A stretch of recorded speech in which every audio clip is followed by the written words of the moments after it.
It's time now for this week's Entertainment Corner. Here is Ty Roswell.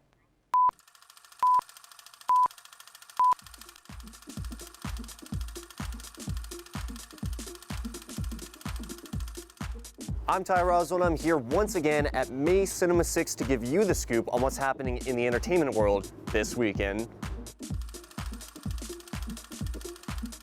Now, we've been talking a lot about the horror side of film lately, but a new action comedy is in town. It's Freelance. Directed by Pierre Morel and rated R, in this John Cena and Alison Brie action comedy, an ex-Special Forces operator takes a job to provide security for a journalist as she interviews a dictator. But a military coup breaks out in the middle of the interview and they are forced to escape into the jungle where they must survive together. So if you're looking to brighten your mood after the spooky Halloween season, then Freelance has you covered.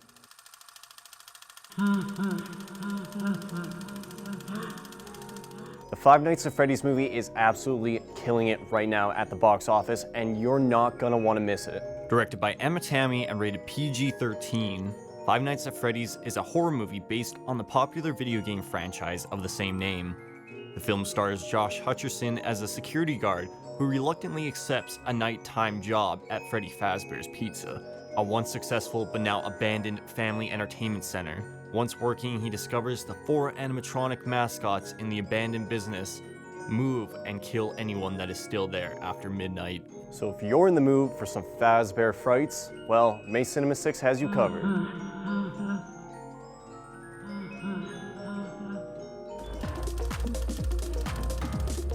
And that's all the time we have on the Entertainment Corner this week. But remember, if not all the movies we talked about today suit you, well, there's plenty others to choose from here at May Cinema 6.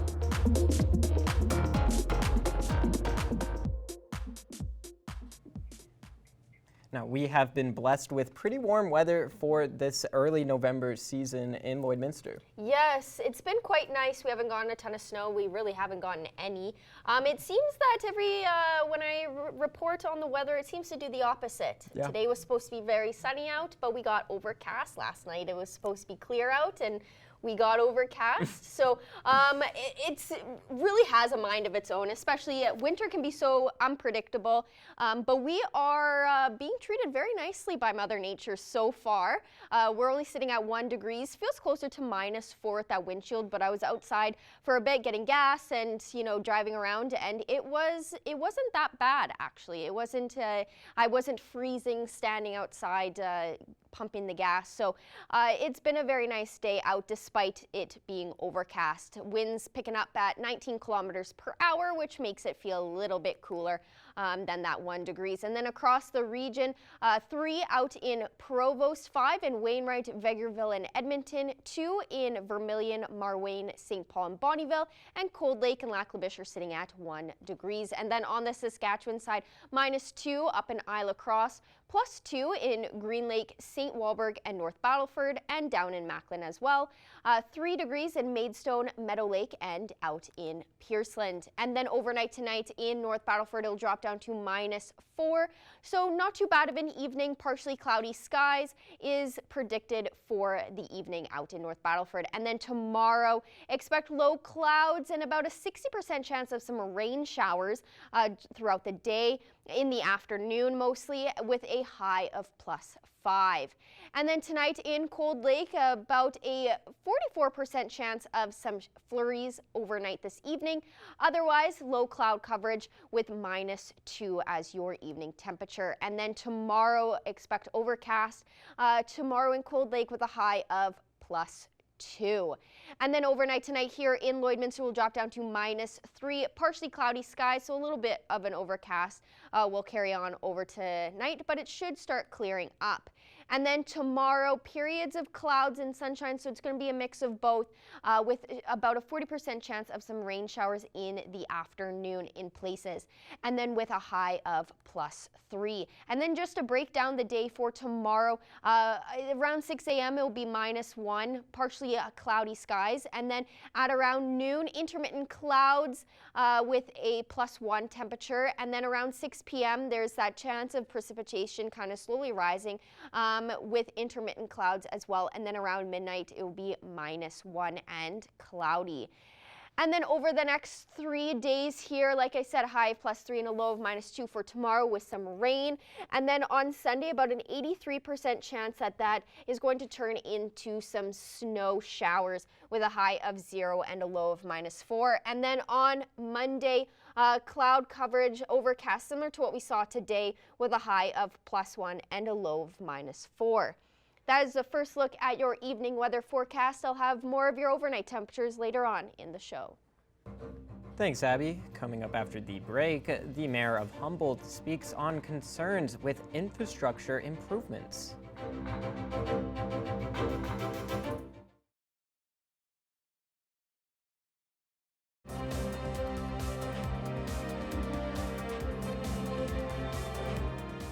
The annual Cattleman of the Year award is an award given out to an individual or group for outstanding contributions to the cattle industry and their community. Our Thomas Wildman has more on this year's recipients. Ross and Eloise Collins were presented with the 2023 Cattleman of the Year. The couple has been raising cattle, grain, and various other livestock for over 50 years just outside of Lloydminster. On top of being outstanding farmers, the Collinges have been very active members of the Lloydminster community, especially with volunteering for youth programming.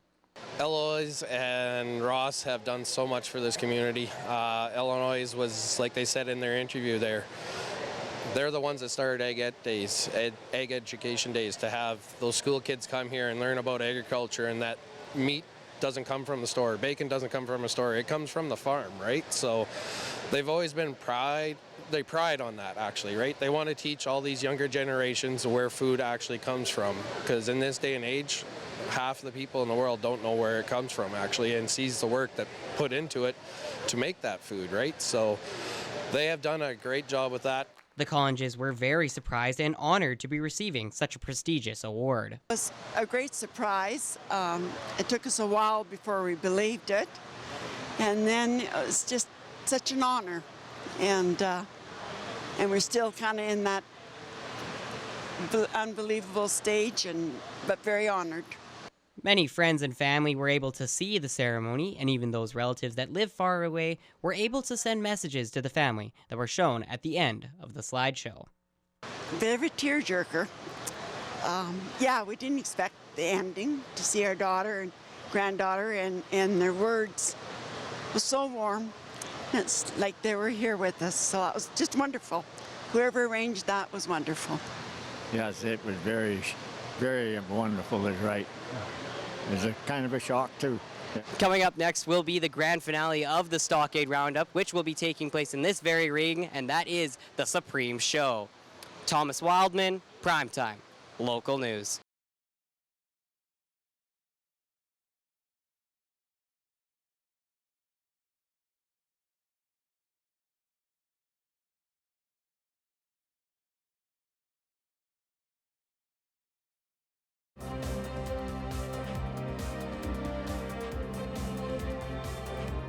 Today I'm joined by Nikki with Border Paws Animal Shelter, and we're talking today about how you guys are currently over 4 times capacity for cats. Can you just speak a little more on that? So normally we are set up to comfortably house about 33 cats at a time. Right now we have 123 in our care. A lot of them are in foster homes, so they're not all in shelter. Luckily, we have a lot of really great foster homes, and that's why we've been able to help as many as we have. But yeah, it's, foster homes can only help for so long, and we definitely need some help in other ways with adoptions and different things like that. This one is Catfish. He's really cuddly. But yeah, we have a lot of really nice cats of all shapes and sizes. Looking for homes, as well as we've been doing like some sales and things. In October, we had our adoption sale for orange and black cats and 25% off all the other cats. And we're probably going to be doing some promotions at the end of this month as well. We've also been utilizing any partners that we can across Alberta and Saskatchewan. So I've been transferring out animals to other shelters and rescues anytime they have room. I transferred out 20 at the end of September to SOS Rescue in Saskatoon. We're sending another 8 cats out to Fort McMurray SPCA. I'm driving them out tomorrow. And we just sent one out again that was a medical case that needed a dental surgery that we couldn't afford, and SOS was willing to take that on. So anytime I can work with partners, I'm doing that. So I'm trying to utilize all resources right now to try and keep our numbers down, but the calls and the animals keep coming in. And we this week have actually had to start turning people away that were bringing in cats that they had trapped off the streets because we have nowhere to put them. And for any viewers that are watching, how can they get involved? We're always looking for donations.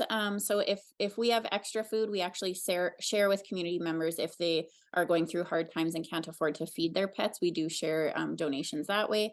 We're always looking for canned food and dry kitten and cat food as well. If you are interested in volunteering and maybe you can't have an animal in your home, you can always come down and spend time with the adoptable cats. We have a room that is set up pretty much like a living room where you can just go sit with the cats, and you guys have seen it lots on Pet Project, but it's a great way to come and get, some interaction with animals if you can't have them at home. And then of course, fostering is a big one for us as well, because that alleviates some of the stress on our staff, and it's a lot better for the cats to be in a home environment rather than at the shelter as well, just for adoption purposes, and it's easier for us to get to know their personalities and things that way as well. If someone is interested in fostering, what is the process for that? So you can email us or message us through the Facebook page or come in person, and we have an application you can fill out. If you go to the website, it'll say get involved, and you can go under that tab and fill out the foster application right online. And then all we need is to know if your other pets in the home are vaccinated and up to date, because we want to keep everybody safe. And then you can apply to foster, and our foster coordinator would match you with a good fit that way. All right, that covers everything I had. Was there anything you'd like to mention that I may have missed? I don't think so. I think it's just the regular, encouraging people to spay and neuter their pets, because you always think they're not going to get outside, but it happens and accidents happen. And this is where all these litters are coming from. There's a huge pet overpopulation issue, especially with cats in the area. And it's really sad. We want to help as many as we can, but the numbers just keep rising, it seems like, and it's hard to keep up. All right, that is all the time that we have today. Thank you so much for taking the time to talk about this. Definitely. Thank you for reaching out.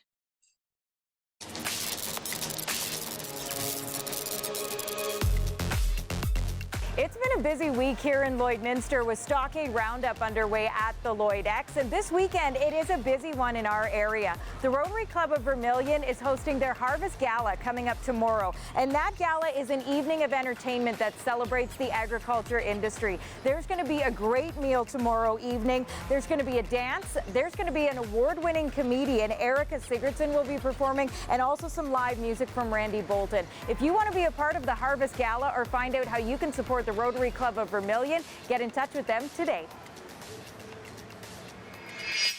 There have been some great shows this week at Stockade Roundup out at the Lloyd X, and coming up this weekend there's going to be some great shows that take to the stage at the Vic Juba Community Theatre. One the whole family will love, it's Bob's and Lolo. Bob's and Lolo, they've been voted Canada's favorite kids entertainer. The kids are going to love the music, the movement, the make-believe, and so much more. All the details on that show and all the shows at the Vic Juba Community Theatre, you'll find them online, vicjubatheatre.ca.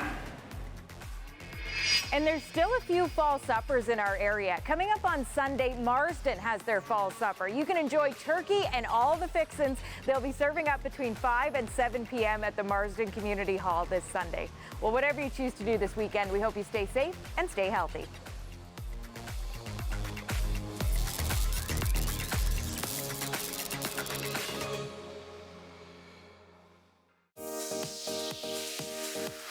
What's Happening is brought to you by Northern Factory Workwear, Circle Drive East, Saskatoon, and Highway 17 South, Lloydminster.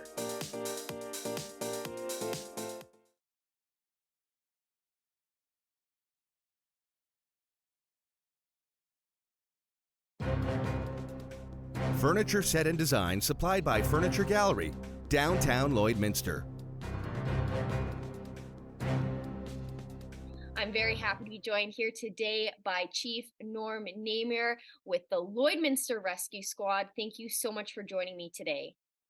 Well, thanks for having me.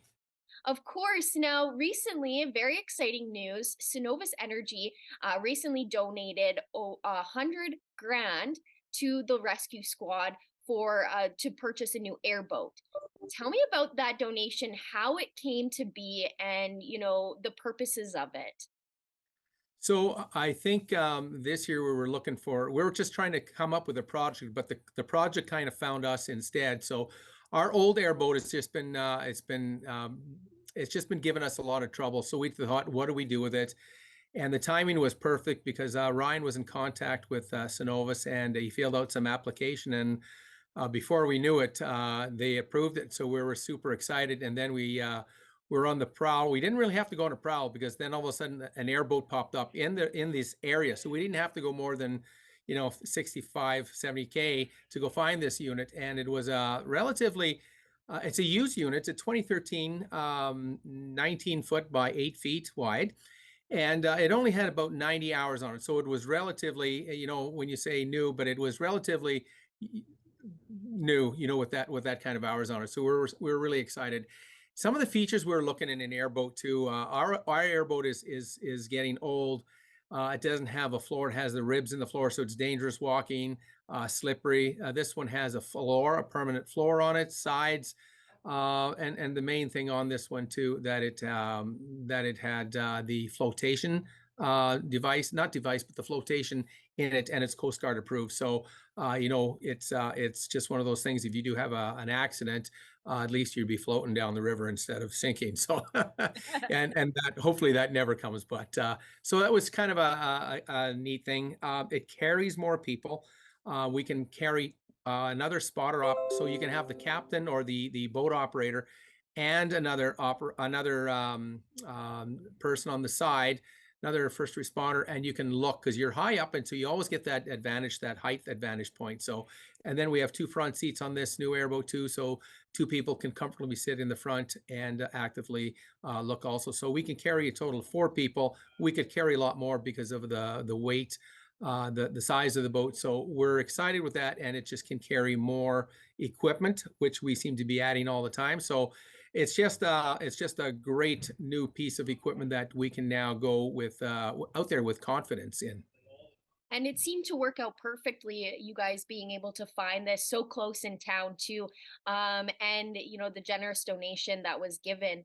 Why is it important, or how important is it for these donations to come in to improve the equipment that you guys use, because your job is so important to the community? Yes, no, the donation, again, like I said, it was just so perfectly timed. But if we don't get those donations, and we're so grateful for those, for the big and small, but for Synovus, it certainly makes you feel good, and we're certainly grateful for that, because we know that we can put that money to good use, that we can search now places. Again, with the airboat, is such a different piece of equipment that we can go down the river. So right now the river is relatively low. You're not going to get a prop down there without striking something. The airboat, we don't have to worry about that. We don't have to worry about a launch pad.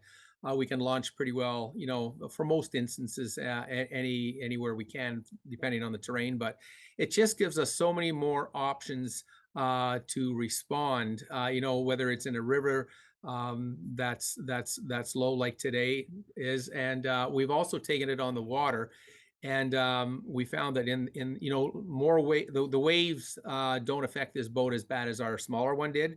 So we can go on the water now. We can go in larger bodies of water also with our big boats, and we can search the shorelines or the inlets or the bays that that the big boat can't go in because of the prop and just the depth of the water. But we can go up to an inch of water or less. So it really makes a huge difference if we're looking for someone. And I'll give you the example.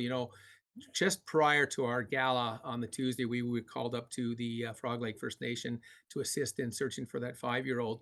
We were able to launch, and we had 5 people in the boat with our equipment, and we're able to search and clear, west of the area where the boy might have traveled. But He ended up farther east than that, but again, with the airboat, we can search into the reeds. We can search into places where sometimes it's not feasible for even a ground search to come down.